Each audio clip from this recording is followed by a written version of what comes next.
Bihar state जो है ये पॉलिटिकली ज्यादा मेच्योर है। वो लोग बड़े मेच्योर डिसीजंस लेते हैं, हम लोग उतने नहीं। लेकिन इस बार यूपी के हमारे लोगों ने बिहार के दोस्तों से आगे निकल गए। कॉन्स्टिट्यूशन और कॉन्स्टिट्यूशनल वैल्यूज को आज मुसलमानों ने इस दर्जे पे रखा है जिस तरह से वो शायद कभी अपनी रिलीजियस आइडेंटिटीज और रिलीजियस इश्यूज को रखते थे। As a stake holder citizen of this country, it's a very important change. सबसे अहम चीज जो सामने आई है, खासतौर से यूपी के लोगों ने, मुसलमानों ने, बैकवर्ड्स ने, दलित्स ने, यानी वीकर सेक्शंस जो सोसाइटी के हैं, उन्होंने एक बहुत ही मैच्योर डिसीजन लिया। दिल्ली के अंदर तबलीगी जमात का इशू था। लोग इससे पहले मुसलमानों ने ज्यादातर कांग्रेस को वोट दिया था, आम आदमी पार्टी को नहीं दिया था, मगर इस बार उन्होंने आम आदमी पार्टी को वोट दिया। नतीजे सामने आ चुके हैं और घमासान मचा हुआ है। किसकी बनेगी सरकार अभी कुछ भी तय नहीं हो पा रहा है, लेकिन सरकार चाहे जिसकी बने, बात करनी है उत्तर प्रदेश पर। उत्तर प्रदेश ने इस बार कमाल कर दिखाया है, ऐसा लोगों का मानना है। हमारे साथ सुप्रीम कोर्ट के वकील फजल अयूबी साहब मौजूद हैं। फजल साहब, उत्तर प्रदेश को लेकर आप कैसे देखते हैं उत्तर प्रदेश की जनता के इस वर्डिक्ट को जो दिया गया? उत्तर प्रदेश की जनता ने इस बार पूरा माहौल बदल डाला। पहले मैं ये बात सोचता था कि जो बिहार के हमारे दोस्त हैं और बिहार स्टेट जो है ये पॉलिटिकली ज्यादा मेच्योर है, बहुत वेल अवेयर है और अवेयरनेस से ज्यादा वो मेच्योर है और वो लोग बड़े मेच्योर डिसीजंस लेते हैं, हम लोग उतने नहीं। लेकिन इस बार वो शायद यूपी के हमारे लोगों ने बिहार के दोस्तों से आगे निकल गए और उस पॉलिटिकल मैच्योरिटी को जो डिस्प्ले किया। देखिए, एक जो हम लोग ने अभी ये बात यही बहुत अहम रखी थी कि सबसे अहम चीज जो सामने आई है वो खासतौर से यूपी के लोगों ने, मुसलमानों ने, बैकवर्ड्स ने, दलित्स ने, यानी वीकर सेक्शंस जो सोसाइटी के हैं, उन्होंने एक बहुत ही मैच्योर डिसीजन लिया। वहाँ के ऊपर पहले कहा जाता लाभार्थी बहुत है, वहाँ पे ये कहा जाता था कास्ट लाइन्स में बहुत ज्यादा डिवाइडेड है। लेकिन आप देखिए कि जो अलायंस जिसमें लोग जीत रहे हैं, उनका मेन इशू कॉन्स्टिट्यूशनल वैल्यूज का था। वो मेन जो बुनियादी बात पेश कर रहे थे कि वो कॉन्स्टिट्यूशन को बचाने के लिए, तो एक तरफ तो कॉन्स्टिट्यूशन बचाने की बात हो रही थी और दूसरी तरफ लाभार्थी थे या बहुत से बेनिफिट्स थे और बहुत से रिलीजियस फोर्सेस थे, कास्ट इश्यूज थे। लेकिन उन सब को एक तरफ करके और बहुत मैच्योर इलेक्टोरेट के तौर के ऊपर, स्टेक होल्डर के तौर के ऊपर उन्होंने वोट किया और बहुत ही उत्साह के साथ, और उसके बाद उसके नतीजे सबके सामने आए जो बहुत ही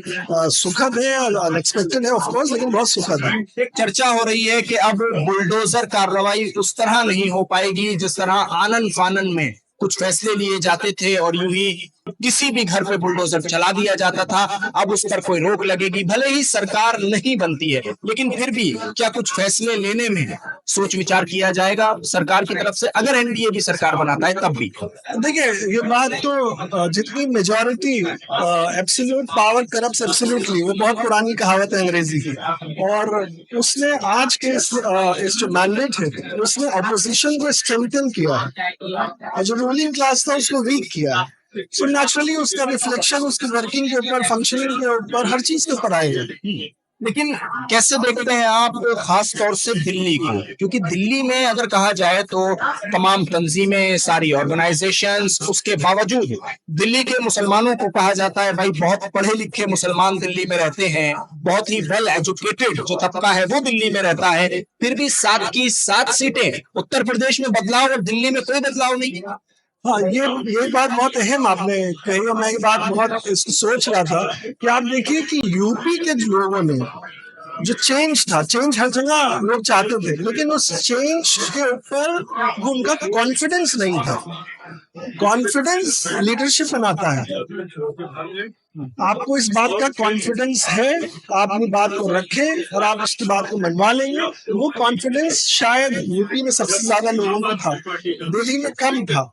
दिल्ली के अंदर आप, जबकि आप जो मुसलमानों के कंटेक्स्ट में अगर आप देखिए तो जो ईस्ट की सीट थी जहां से वो कुलदीप साहब जो आम आदमी पार्टी कुलदीप कुमार कैंडिडेट थे, तो उनके अगेंस्ट एक बीएसपी के मुसलमान भी कैंडिडेट थे, हाजी समथिंग, तो वो उनको मुसलमानों ने वोट नहीं दिया और उन्होंने अलायंस को ही वोट दिया। हालांकि दिल्ली के अंदर तबलीगी जमात का इशू था, लोग इससे पहले मुसलमानों ने ज्यादातर कांग्रेस को वोट दिया था, आम आदमी पार्टी को नहीं दिया था, मगर इस बार उन्होंने आम आदमी पार्टी को वोट दिया इश्यूज होने के बावजूद, जबकि तबलीगी जमात का मुद्दा तो बहुत बड़ा मुद्दा था और उस पर केजरीवाल को इतना मुसलमानों ने घेरा, और उसी के बाद सबसे ज्यादा वोट काउंसलर का जो चुनाव हुआ था उसमें कांग्रेस को दिया गया था, और उसके वो सारा का सारा दोबारा से शिफ्ट किया गया। तो यानी अपनी रिलीजियस इश्यूज, अपने रिलीजियस आइडेंटिटीज को उन्होंने हटा दिया।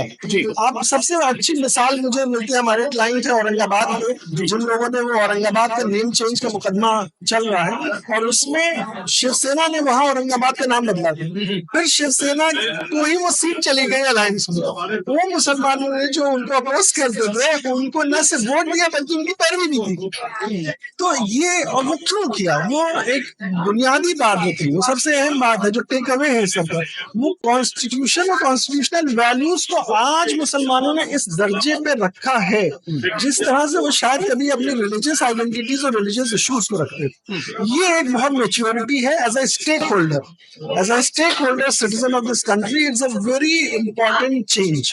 अगर फुजैल साहब, आखिरी सवाल है आपसे, अगर इस चीज को देखा जाए कि उत्तर प्रदेश में बहुत सारे फैसले इस तरह के हुए कि मस्जिदों को लेकर बुलडोजर कार्रवाई, मुसलमानों पर कार्रवाइयां, इसलिए मुसलमान एकजुट हुआ और होकर वोट दिया इंडिया अलायंस को, तो ये तमाम चीजें तो हमने दिल्ली में भी देखी है। दिल्ली में भी दरगाहों पर बुलडोजर चलते हमने खुद देखा है, दिल्ली में भी मस्जिदों की बाउंड्रीज तोड़ी गई हैं, ये तस्वीरें भी देखी गई हैं। ये तमाम कार्रवाइयां रात भर चलती रहती थी, तो यहाँ मुसलमानों को क्या हुआ? यहाँ पे भी आप देखिए कि मुसलमानों ने वोट दिया, बाकी सब कम्युनिटीज ने वोट दिया, लेकिन जो ओवरऑल कहा जाए जो परसेप्शन था, वो कॉन्फिडेंस और जो एक्साइटमेंट यूपी के इलेक्टोरेट ने दिखाया, वो कॉन्फिडेंस और वो एक्साइटमेंट उतना शायद यहाँ बिल्डअप नहीं हो पाया।